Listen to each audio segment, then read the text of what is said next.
Zenedine Zeza, bonjour. Bonjour, ma gloire. C'est avec plaisir qu'on se retrouve pour parler de l'actualité à Kisantu, l'actualité au cours de la semaine qui vient de s'achever. Et cette semaine, tu as prévu pour nous d'évoquer le travaux du bétonnage de la boucle d'Inkissi, que l'on a surnommé à Kisantu bétonnage du rond-point Guibandou, en l'honneur de l'actuel gouverneur de la province du Congo central, et ensuite de la campagne de sensibilisation contre les épidémies organisée par la Croix-Rouge.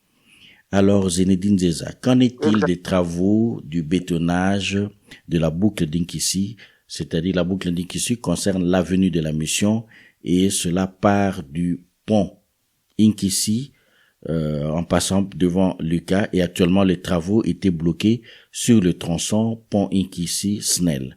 Qu'en est-il exactement aujourd'hui? Merci. Longtemps arrêté, les travaux de bétonnage sur les tronçons pont Inkissi jusqu'à l'Université Congo ont repris. L'ingénieur et chef de chantier de ces projets fait une mise au point sur les raisons techniques de l'arrêt de ces travaux au micro du journal de Kisantu en ces termes.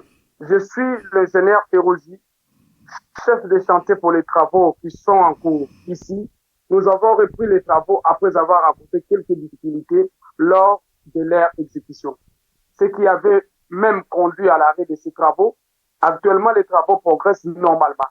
Il était prévu que nous puissions terminer ces travaux d'ici le 30 juin 2023, mais cela n'était pas possible en raison de certaines préalables qui n'avaient pas été réunis en temps. Certains matériels et matériaux ont été en retard et nous avons également dû chercher les engins qui n'étaient pas disponibles ici à Kisantu, ce qui nous a contraint à faire l'appel à des engins venant d'ailleurs, notamment de Kinshasa. Maintenant, nous disposons de tous les matériels nécessaires, ciment, sable, engins et autres. Nous nous activons pour le travail et si tout se passera bien, nous devrions terminer ces travaux dans 2 semaines, sauf imprévu, a-t-il confirmé l'ingénieur Ferrosia. Il convient aussi de rappeler que les projets de réhabilitation du tronçon du pont Inkissi à l'Université Congo forment un projet de 776 mètres linéaires s'entendant du pont Inkissi jusqu'au Capoblé, juste à la sortie de Vision Mondiale. Cependant, pour la première phase, ces travaux s'arrêteront juste au rond-point Snell. Une fois que d'autres fonds seront disponibles, les autres phases du projet seront exécutées. Donc, actuellement, les travaux vont aller du pont Inkissi jusque, ça va s'arrêter au rond-point Snell ou alors au niveau de l'Université Congo? Selon l'ingénieur, il a dit que les travaux vont s'arrêter vers rond-point Snell. Et lorsqu'ils auront des moyens, ils vont encore exécuter d'autres phases. Et est-ce qu'on a une idée claire du calendrier d'achèvement de ces travaux? Parce que si je comprends bien, en partant du pont Inkissi jusqu'au rond-point Snell, ça fait environ 800 mètres, 900 mètres. C'est pas un si grand trajet que ça. Voilà. Nous attendons encore que l'exécutif provincial cherche les moyens possibles pour exécuter les travaux qu'ils ont déjà lancés. Et nous espérons bien que le gouverneur Guibandou Ndungi va faire en sorte, parce qu'il est aussi de l'Université Congo, et je pense bien qu'il va vouloir que les travaux s'exécutent jusqu'à vers l'Université Congo. Mais est-ce que quelque part là, on n'a pas une illustration de travaux qui ont commencé mais qui n'auraient pas été correctement planifiés et que finalement on se rend compte que même pour faire un petit tronçon, disons de 1000 mètres, ça s'étale sur plusieurs jours, sur plusieurs semaines ou sur plusieurs mois, alors que et les raisons invoquées font voir qu'on n'avait pas le matériel, qu'on n'avait pas l'argent, qu'on n'avait pas tous les engins. Est-ce qu'on n'est pas là dans un cas classique d'un travail qui a été commencé alors que la planification en amont n'était pas correctement pensée? La même question a été aussi posée par un confrère journaliste a posé cette question au gouverneur de la province lors de sa visite à Kisantu dernièrement. Et le gouverneur a répondu qu'il avait des problèmes au niveau provincial. Donc, l'exécutif provincial avait des problèmes des moyens, raison pour laquelle ils ont aussi arrêté les travaux. On espère donc que les travaux continueront et que ces travaux ne s'arrêteront pas seulement au rond-point SNEL, ni au niveau de la faculté de médecine, en tout cas au niveau de l'Université Congo. Il est plus que urgent de bétonner totalement cette boucle d'Inkissi, de paver totalement la route de la mission, effectivement. On va prendre le deuxième sujet, Zenedine Zeza, si tu le permets. La Croix-Rouge lance une campagne de sensibilisation contre les épidémies. Exactement. Dans le but de protéger et de prévenir la population contre les différentes épidémies qui continuent de ravager la province du Congo central en général et en particulier Kisantu, la direction de la Croix-Rouge de Kisantu a lancé le programme de préparation communautaire aux épidémies et aux pandémies, abrégé en CP3 à Kisantu. Ce programme bénéficie du soutien de la Fédération internationale de la Croix-Rouge et du Croissant Croix-Rouge est financé par ISAID. Il s'agit d'une initiative de sensibilisation qui sera mise en œuvre par les volontaires affiliés à ces projets. Et ce qui concerne la mise en œuvre de ce travail à Kisantu, M. Bernard Moupa Siltsumbu, secrétaire provincial intérimaire de la Croix-Rouge de notre province du Congo central et superviseur d'audit programme, a accordé une interview au micro du journal Kisantu en disant ceci: nous avons récemment lancé ce programme ici à Kisantu dans le but de sensibiliser les ménages sur les mesures de prévention des maladies et les pratiques familiales essentielles. Une fois adoptées et mises en pratique, ces pratiques contribueront à atténuer certaines maladies épidémiques qui continuent d'avoir un impact sur nos familles. Nous demandons à la population de Kisantu d'accueillir chaleureusement les volontaires qui effectueront des visites de porte à porte tout au long du mois de septembre, a-t-il déclaré le secrétaire de la Croix-Rouge. Il est aussi important de souligner que ce programme prend en compte cette aire de Kisantu.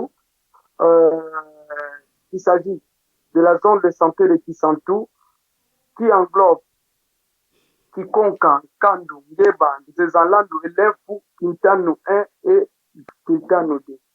C'est un peu ça à ce qui concerne la Croix-Rouge de Kisantu qui a lancé un programme CP3 de la sensibilisation contre les épidémies.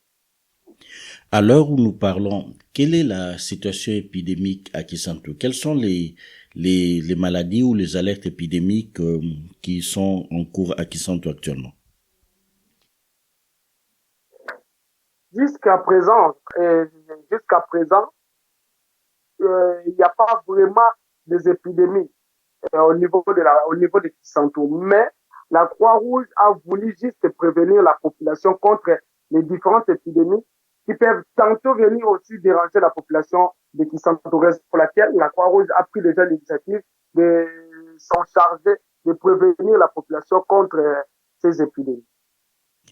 Est-ce que ce travail de la Croix-Rouge se fait en lien avec la zone de santé rurale de Kisantu? Exactement. Je venais de le dire tout à l'heure que les programmes prennent en compte cette aire de Kisantu, de la zone de santé de Kisantu aussi, à savoir Kikonka, Kandu, Ngeba, Zezalandu, Lefu, Kintanu 1 et Kintanu 2. On va rappeler que même s'il n'y a pas d'épidémie active à Kisantu, par le passé, on a eu des problèmes épidémiques et endémiques. Si on remonte les siècles passés, il y avait le problème de la maladie du sommeil dans la zone de Kisantu qui a été vaincu. Mais dans le pays aussi, on a déjà eu des épidémies comme les plus graves et spectaculaires, c'est par exemple les épidémies d'Ebola. Dieu merci, Kisantu a toujours été épargné jusqu'à date, mais il y a eu aussi des cas de choléra, des problèmes de méningite. Ce sont des situations qui peuvent effectivement arriver et, comme on dit toujours, prévenir vaut mieux que guérir. Exact.